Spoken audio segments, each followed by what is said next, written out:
মৰমৰ ছাত্ৰ-ছাত্ৰীসকল, মই তোমালোকৰ মাজলৈ পুনৰ আহিছোঁ মোৰ অসমীয়া পাঠদান লৈ। আৰু আমি আলোচনা কৰি আছিলোঁ শিশুলীলা নামৰ কবিতাটি, যাৰ কবি হৈছে শ্ৰীমন্ত শংকৰদেৱ। মহাপুৰুষজনাৰ বিষয়ে মাধৱদেৱে কৈছে যে তেওঁ সৰ্বগুণাকৰ, তেওঁৰ তুলনা নাই। শিশুলীলাত শ্ৰীমন্ত শংকৰদেৱে যিদৰে বৰ্ণনা কৰিছে সেয়া পঢ়িলে ডেকা বুঢ়া সকলোৰে মন ভৰি পৰে। সেই শিশুলীলাৰ বিষয়ে আমি পঢ়ি আছিলোঁ আৰু প্ৰথম অংশত আমি কি পাইছিলোঁ যে কিদৰে মানৱ শিশুৰূপে যশোদাৰ ঘৰত শ্ৰীকৃষ্ণই লালিত পালিত হৈছে আৰু সাধাৰণ মানৱ শিশুৰ আচৰণ কৰিছে। যশোদাই দধিমঠি থাকোঁতে কৃষ্ণ মাকৰ ওচৰলৈ আহিছিল আৰু গাখীৰ উতলি পৰাত যশোদাই কৃষ্ণক এৰি গুচি গৈছিল আৰু কৃষ্ণই সাধাৰণ শিশুৰ দৰে খং অভিমান কৰিছিল। তেতিয়াই তেওঁ দধিৰ টেকেলিবোৰ খঙত ভাঙিছিল আৰু ছটিয়াই পেলাইছিল আৰু খাইছিল। ইমানখিনিলৈকে আমি পালোঁ। বৰ্তমান এতিয়া আমি পাম, কি কৈছে চোৱা।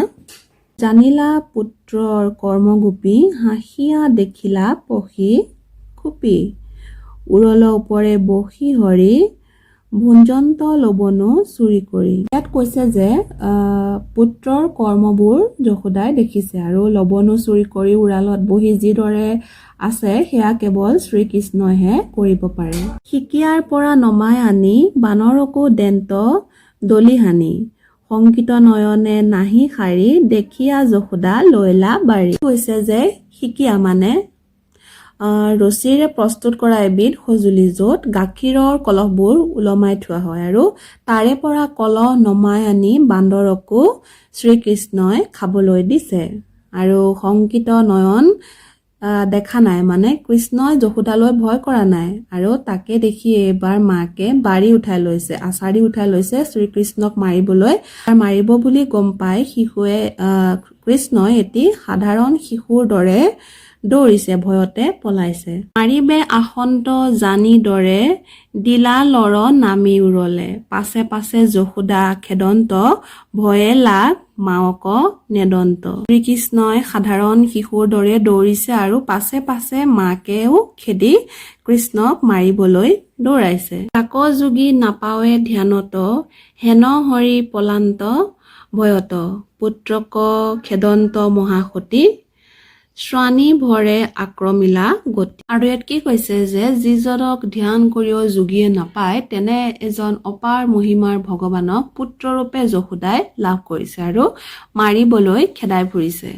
আৰু এইবাৰ যশোদাই আক্ৰমণৰ গতিৰে পুত্ৰক মাৰিবলৈ খেদাইছে আৰু কৃষ্ণইও ভয়ত দৌৰি ফুৰিছে। বেগত মেলান ভৈল খোপা, খহি পৰে মালতীৰ থোপা, গোবিন্দে মাৱৰ শ্ৰম দেখি, ৰহিল কান্দন্তে মুদি আখি। আৰু ইয়াত কৈছে যে বেগত দৌৰাৰ বাবে খোপা খহি পৰিছে আৰু মালতী ফুলো খোপাৰ পৰা পৰি গৈছে। আৰু কৃষ্ণই মাকৰ শ্ৰম দেখি কান্দি মাকৰ চকুলৈ চাইছে আৰু মাতৃয়ে এবাৰ যশোদাই কি কৰিছে তেতিয়া তেওঁক ধৰি লৈছে। সভয় নয়নে চান্দ দৰে, যশোদা ধৰিল আশী কৰে, ভাণ্ড ভাঙি আবে যাইবি কোঠা, খাইব আজি কৃষ্ণ তোৰ মাথা। যিহেতু ইয়াত শ্ৰীকৃষ্ণক মানৱী ৰূপত প্ৰকাশ কৰিছে, সেয়ে যশোদাই খঙতে শ্ৰীকৃষ্ণক কিবা কিবি কৈছে আৰু শ্ৰীকৃষ্ণই মাকৰ খঙত ভয় কৰিছে।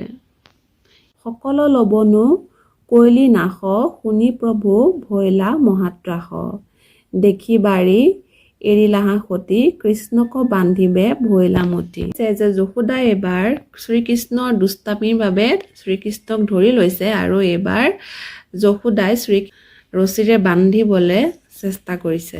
আদি অন্ত পূৰ্বাপৰ, পূৰ্ণ ব্ৰহ্ম জগত ঈশ্বৰ, তাহাংক তনয় মানিবলে, যশোদা বান্ধন্ত উদুখলে। কি কৈছে যে যিজনৰ আদি অন্ত নাই, অনাদি বুলি কোৱা হয়, যশোদাই কি বুজি পাব যে শ্ৰীকৃষ্ণৰ অপাৰ মহিমাৰ কথা। সেই পৰম পুৰুষ ভগৱানক কি কৰিছে যশোদাই নিজৰ পুত্ৰ বুলি ভাবি পেলাই উৰলত বান্ধিবলৈ ৰছীৰ যোগাৰ কৰিছে। ধন্ত কৃষ্ণক আনি ধৰি, নোজোৰে আঙ্গুলত দুই জুৰি। যিহেতু যশোদাই শ্ৰীকৃষ্ণক নিজৰ সন্তান ৰূপে ভাবিছে, গতিকে শ্ৰীকৃষ্ণৰ দুষ্টামিৰ বাবে শ্ৰীকৃষ্ণক উৰলত বান্ধিবলৈ আনিছে আৰু 2 আঙুল ৰছীৰে নুজুৰিছে। বাৰে বাৰে ৰছী তেওঁ যোগাৰ কৰিছে, কিন্তু বাৰে বাৰে 2 আঙুল ৰছী নটা হৈছে। আৰু ইয়াৰ পৰা কি দেখাব বিচাৰিছে যে শ্ৰীকৃষ্ণৰ লীলা দেখুৱাব বিচাৰিছে। এইদৰে ইয়াত মহাপুৰুষজনাই 2টা দিশ ফুটাই তুলিছে। এফালে পৰম পুৰুষ ভগৱানৰ জগতৰ প্ৰতি, আনফালে এটি সাধাৰণ মানৱ শিশুৰ দৰে আচৰণ কৰিছে। আৰু মাকে খেদি যোৱাত মাকৰ চৰিত্ৰ ইয়াত মনত পেলাই দিছে, মাকে কি কৰে। আৰু আমি ইয়াত ভক্তিৰসৰ অমিয়া নিজৰা প্ৰবাহিত হোৱা দেখিবলৈ পাইছোঁ, হয় নহয়? ভক্তিৰসৰ অমিয়া নিজৰা কবিতাটোৰ জৰিয়তে মহাপুৰুষ জনাই কি কৰিছে, ভক্তিৰস প্ৰবাহিত কৰিছে। আৰু ইয়াতে শিশু লীলাৰ আলোচনা সমাপ্ত হৈছে। আৰু মই পিছৰ পাঠত আলোচনা লৈ পুনৰ তোমালোকৰ মাজলৈ আহিম। আজিলৈ আহিছোঁ, ধন্যবাদ।